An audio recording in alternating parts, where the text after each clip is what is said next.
Sewda we Senahat Edarasynda dünýäniň newit gaz buwdagyny iş alyp barýan iri düzümleriniň ünsüni özüne çeken möhüm çäre Türkmenistanyň newit we gazy 2024 adly halkara maslahat hemdefergi ýokary guramaçylykda geçirilýär. 29-njy gezek geçirilýän bu foruma milli we halkara kompaniýalaryň üýtüsiniň wekillerini Aşgabatda jemledi. Halkara newit gaz forumuna gatnaşmak üçin gelen mihmanlaryň kataryna Özbegistanyň energetika ministri Jurabek Mirzamahmudow hem bar. Ol halkara maslahatda eden çykyşyny öz ýurdunyň Türkmenistanyň türkmen gazynyň sewitde eksport ugurlaryny diversifikasiýalaşdyrmak babatdaky taslamalaryny gollaýanlygyny, şeýle hem Türkmenistan, Owganistan, Pakistan, Hindistan gaz geçirjesiniň gurulşygyny we Türkmenistan uglevodorod çygymalyny öndürmek babatdaky mümkinçiliklerini ýokary baha berýändigini bellädi. Özbek ministri öz ýurdunyň energiýa çeşmelerine zerurlyk duýan döwründe Türkmenistan tebii gaz bilen üpçün etmek boýunça gollawlaryna minnetdarlyk bildirdi. Özbegistanyň ministri häzirki wagtda türkmen elektrik energiýasyny, tebii gazyny, gaz kondensatyny, newti we newit önümlerini iýermek,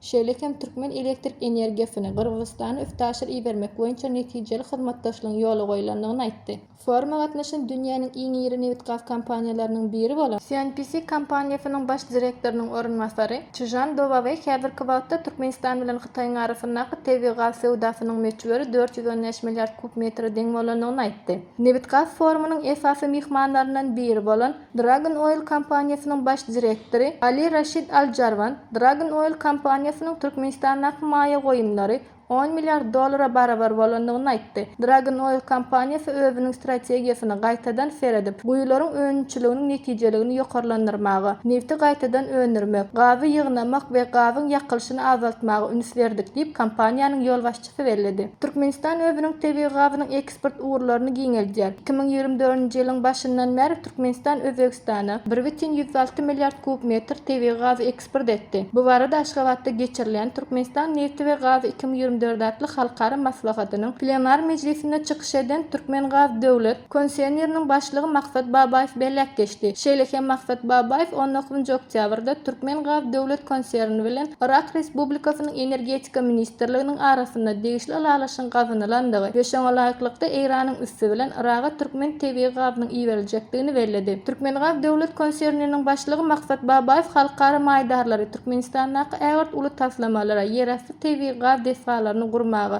we beýleki iri Senahat taslamalaryna gatnaşmagy çagyrdy.